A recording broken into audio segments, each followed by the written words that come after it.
Okay, in today's video, I'm going to update you on what's going on in the United States. And a lot of it's more unhinged than you think. First things first, I'm going to show you a protest, followed by some more hospice fraud news in California, followed by Ilhan Omar and some news about her investigation. But finally, I'm going to top it off with a crazy clip that you have to see. So let's get started.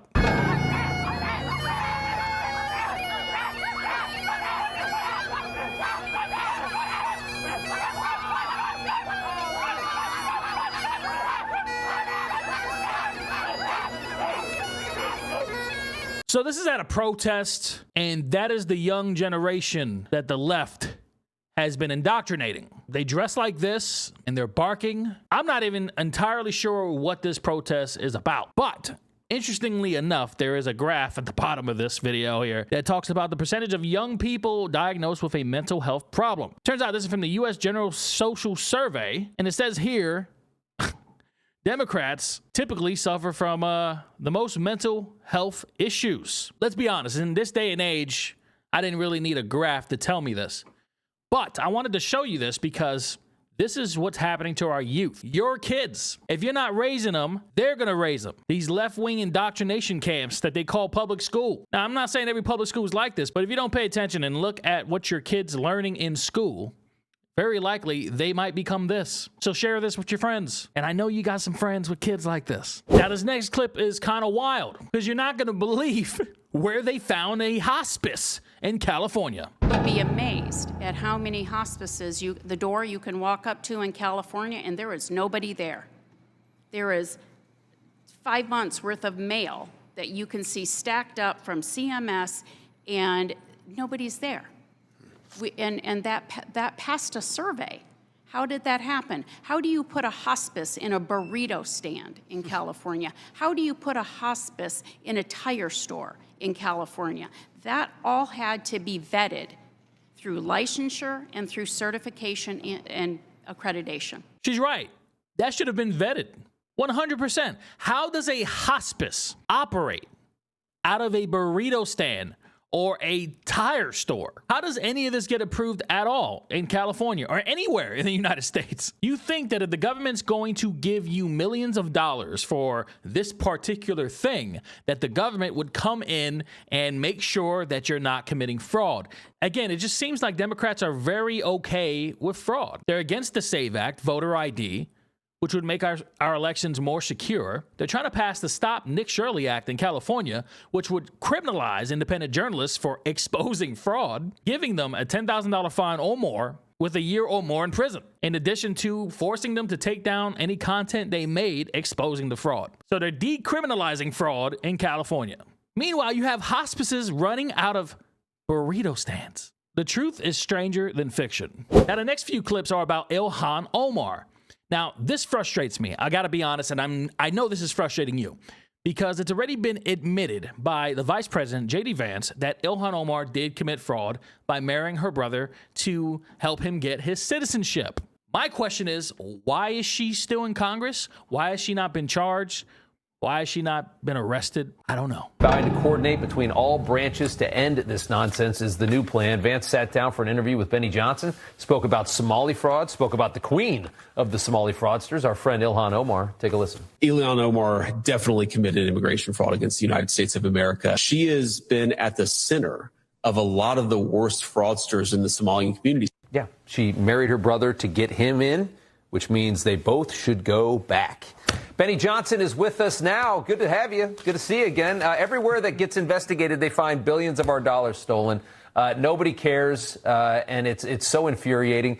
What did you witness today? Yeah, I witnessed something that made my blood boil as an American taxpayer, that we are not too far away from this entire country just going completely over a cliff, Rob. And it sucks because I have kids here and I want to stay in America. I want to raise my kids as Americans. But if you bring in people who are not harmonious with Western civilization and a high trust society, and then you give them the opportunity to simply write their name on a slip of paper and lie to the federal government, which is what Stephen Miller talked about today, and they can just lie about how many kids they have, what diseases their kids have, and there's no way to check. The federal government doesn't check. I mean, is Benny Johnson wrong here?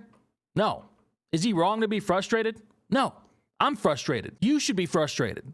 You should be pissed. Your tax dollars are being defrauded at levels that we've never seen. And think about it.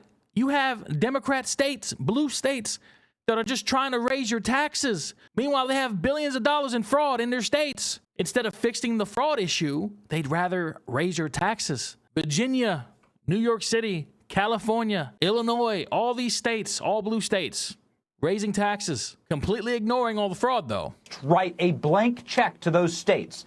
And so that's how the Somali community gets away with it. And J.D. Vance revealed to me today in our 35-minute sit-down interview that there is no investigation of any fraud under $1.5 million. So you just might as well stroke. Boom, a $1.5 million check to anybody who wants to lie to the federal government. What kind of a message are you sending to our nation? I just want to thank you for playing that clip, by the way, about Ilhan Omar. That's the first time on the record that we have absolute and total confirmation that Ilhan Omar did, in fact, commit immigration fraud. And I looked this up right before coming on your show, that lying on your immigration forms or committing fraud against the United States of America is an immediate denaturalization offense.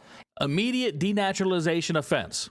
The vice president just confirmed that Ilhan Omar did indeed commit fraud against the United States by marrying her brother. Why is she not denaturalized? Why is she not arrested? Why is there no charges being pressed against her? What is happening? This is how the American people lose faith in the system. This is how countries fall. When it's so blatantly obvious that people at the top, these politicians, have abused the system, committed fraud, and nothing happens. It's just admitted and ignored. The Trump administration needs to handle this. Ilhan Omar needs to be brought up on charges. And journalist Real Lindell approached Ilhan Omar, and she got an unhinged reaction from the Congresswoman. Watch. Congresswoman Omar, the last time I spoke to you, you said that I was stupid for asking you about your financial disclosure, but there's some discrepancies on there. Would you like to explain that? How did you make such a big mistake on it? Absolutely, you're stupid for asking me anything. I am? Yes. Well, what about the American people who are wondering how you made such a big I have mistake? explained to the American people. What's the explanation? I have given them the explanation. Do you want to tell our viewers? Because they're I don't want to tell you jack shit. Oh. How about that? Okay. Okay. Have a good day. Thank you, Congresswoman. That is the face of an unhinged, guilty Congresswoman, if I've ever seen one. She knows she's cooked. There's so much fraud that she's tied to at this point. People that she did business with in Minnesota have already been arrested for committing fraud. Not to mention, she just recently changed her net worth, calling it an accounting error, saying she's not really worth $30 million. She's worth less than $100K now. First of all, and I know this has already been said, but it's just too good. Her accountant must have been working for the Leering Center, because that's a huge accounting error. And I don't think Washington's buying it. I think everybody knows that that's nonsense. I mean, it's clear as day that Ilhan Omar doesn't care for America. She doesn't care for this country at all. She has her own agenda. She was milking the system in Minnesota. She married a brother to help him get citizenship. Point is, she committed fraud against the United States. And she's a congresswoman, which means she should be held to a higher standard than the average person. So again, I ask, why isn't she charged? I don't know. But before we get out of here, we have two more clips. And the last one you're going to want to stick around for. But first, let's take a peek at this Jon Stewart clip where he's basically forced to give Trump credit where credit is due. In, of course, his own Jon Stewart way. Well, ladies and gentlemen, I want to start the program tonight in a slightly different place. I want to give credit where credit is due. We don't obviously often do this. The president did a solid over the weekend. President Trump signed an executive order in front of his fraternity brothers, fast-tracking the FDA process for novel psychedelic drug treatments for veterans suffering from all forms of PTSD and other psychiatric conditions, including addiction. I'm sorry. I'll let the president explain off the cuff as he does. In 2024 study from Stanford University, 30 special operation veterans with traumatic brain injuries underwent, it's called ibogaine treatment. Ibogaine. Remember the name. Is that pronounced relatively properly, would you say? Yes. I don't want to get it wrong. Ibogaine.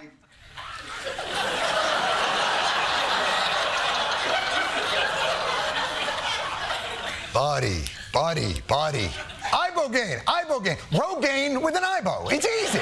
I'm sorry. I'm falling into old habits. It's good. You did a good thing. I'm nitpicking. My question is, did Jon Stewart ever make fun of Biden at this level? He probably did, right? I feel like Jon Stewart probably did make fun of Biden's dementia issues, right? Maybe. I know Jimmy Kimmel probably never did. But Jon Stewart, I want to think Jon Stewart did. Correct me if I'm wrong in the comments. But now, the final clip that I have to show you, I'm going to have to blur out a portion of this.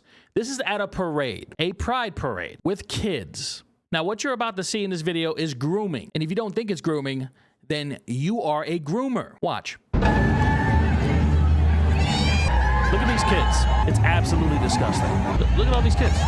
You think this is appropriate? This is what you call pedophiles. These are literally pedophiles being cheered, twerking in tighty-whities in front of children. If you're a parent who brings your kids to these disgusting parades, you should be ashamed of yourself. You can't call anybody a pedo ever. You can't call anybody a pedo if you bring your kid to these parades, because these parades are full of pedos. They're dancing in the middle of the street and you're cheering for them. So I just want to end that video on that note and remind people that Christ is king. He did die for our sins and he did resurrect. And believe it or not, he's coming back. So all this, I'm calling it what it is. Demonic. Repent. So if you enjoyed this video, make sure you like, subscribe, comment below. I'm Noel. This is God in Politics and Christ is King. I'm out.